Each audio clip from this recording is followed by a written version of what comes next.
Assalamualaikum warahmatullahi wabarakatuh.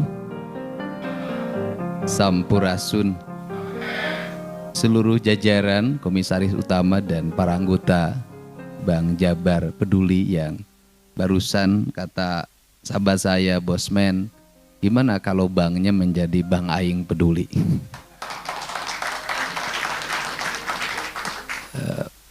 Mantan-mantan dirut, kemudian mantan-mantan komisaris.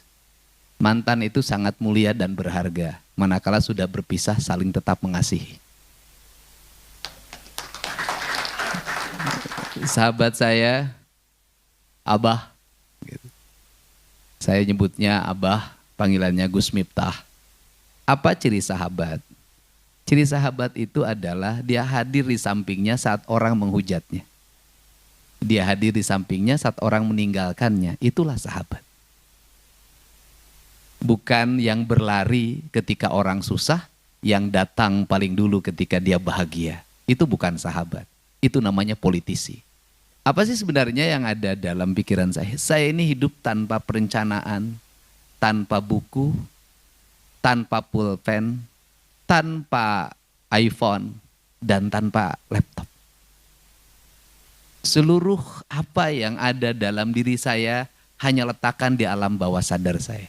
Mungkin ini satu-satunya manajemen di Indonesia. Karena saya meyakini bahwa manusia yang meletakkan kakinya di atas bumi dan meletakkan pikirannya di langit, maka dia akan berjalan dalam panduan. Berjalan panduan siapa yang memandu? Yang memandunya adalah Sang Pemilik Semesta. Dan siapa yang memberikan tongkatnya? Yang diberikan tongkatnya adalah alam semesta. Alam semesta ini itu punya ornamen alamiah yang disebut dengan leluhur. Maka leluhur itu dalam orang Sunda disebutnya karuhun. Maka kalau Abah karena orang NU, Abah meletakkan para karuhun itu, leluhur itu dengan bahasa para aulia, para ambia, para wali. Kesananya para sahabat sama meletakkan pada leluhur.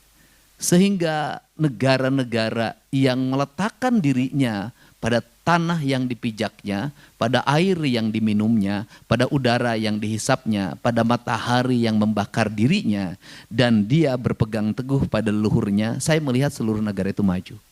Cuman perbedaannya adalah meletakkan leluhur pada tradisi itu di kalangan kaum NU, kaum Nahdien, dan kami kaum tradisi. Dan meletakkan kerangka leluhur dalam konstitusi. Maka yang meletakkan leluhur dalam konstitusi itu adalah Inggris, Prancis, Jerman, Australia, Jepang, dan negara baru sekarang yang menjadi raksasa dunia yang berani berdiri tegap di depan Trump adalah Tiongkok. Apa sih sebenarnya yang membuat majunya Tiongkok?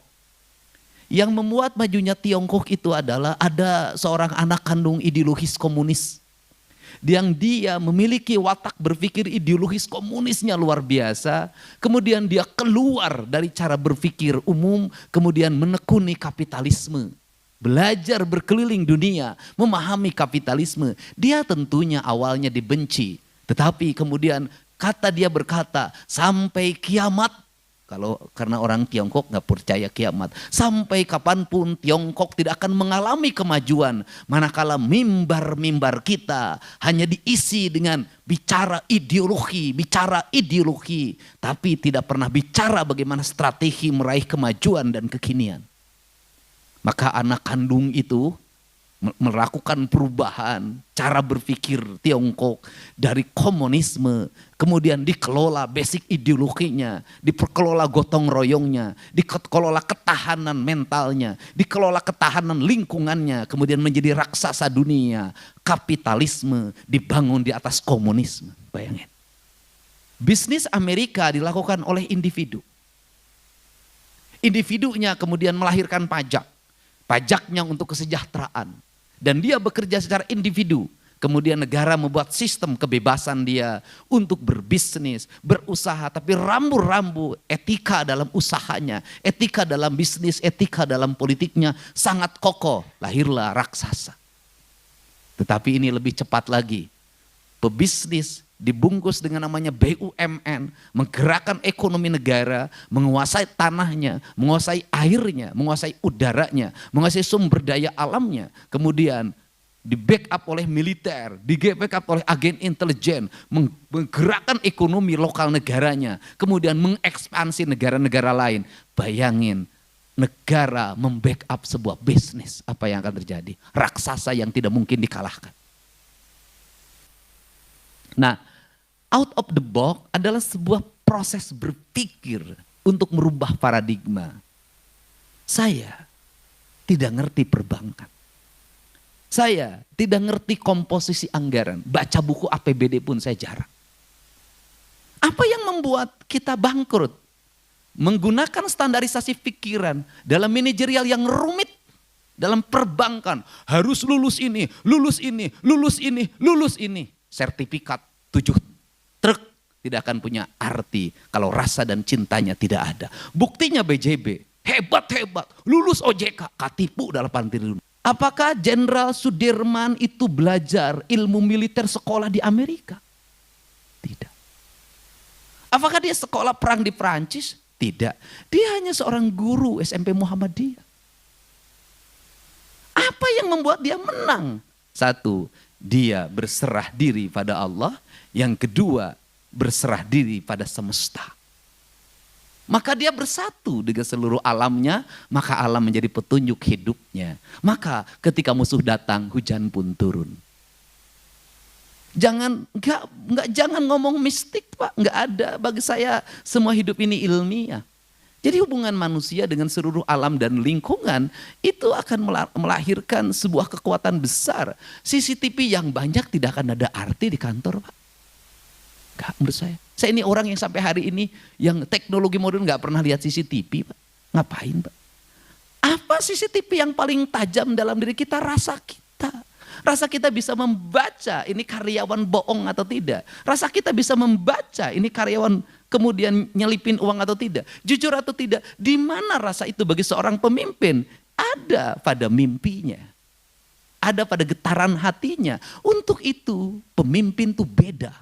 Karena pemimpin beda, maka pemimpin tidak boleh melakukan yang orang lain melakukan. Maka pemimpin harus melakukan yang orang lain tidak melakukan. Kalau sudah jadi pimpin, kalau nakal harus pilih-pilih. Jadi kalau Pak Dirut nggak boleh lagi nakal sama karyawan, Pak. Kelasnya harus naik. Nggak boleh lagi karena dia beda, Pak. Makanannya harus beda, minuman beda, cara berpuasa beda. Pemimpin, Pak, kalau Anda ingin bebas hidup kayak orang lain, jangan jadi pemimpin karena pemimpin itu Brahmana. Dalam kaidah kebudayaan, Brahmana, Waisa, Satria, Sudra itu bukan penggolongan manusia tapi tingkatan manusia. Kata kaum Brahmana, ketika ada orang berjudi, biarin, namanya juga sudra. Tapi bukan dalam perspektif syariat ya, ini pandangan kebudayaan. Ya sudra itu kebahagiaannya itu kupluk-kupluk dan gak gede dan gak merugikan negara. Nyambung ayam, sudra. Joget-joget di tempat gelap itu sudra. Karena sudra itu memperoleh kebahagiaan secara material. Gitu loh, ganti-ganti istri itu sudra. Karena meletakkan kebahagiaan pada aspek material. Sudra itu hukumnya cuman 2. Bibir basah, kanyut basah. Sudah. Kalau sudra itu ya begitu. Kalau sudra itu yang diomongin itu. Nah sehingga kalau kaum Brahmana dia sudah sejak kecil filosof, ketatanegaraan, minumnya beda, puasa Senin Kamis, enggak puasa Senin Kamis lagi kayak Gus Miftah. Karena kaum Brahmana tiap sehari puasa, sehari enggak. Udah beda kelasnya, makomnya beda. Jadi kalau honornya beda, memang makomnya juga beda. Ini penting. Nah ini tingkatan ini penting beda. Sehingga kalau dia bersinggah sana bertahta. Bukan dia tidak mau campur. Tapi tingkatannya. Nah sehingga Mas Sujiwo Tejo itu kenapa gak setuju sama demokrasi? Kenapa? Mas Dedi demokrasi itu dipilih kata dia. Nanti sudra jadi pemimpin. Jadi kalau saudara jadi pemimpin, yang diomonginnya bukan tata negara, bukan filsafat, bukan nambah istri, honor ditaikin, nggak puasa, makanan enak. Ini bahaya bagi negara.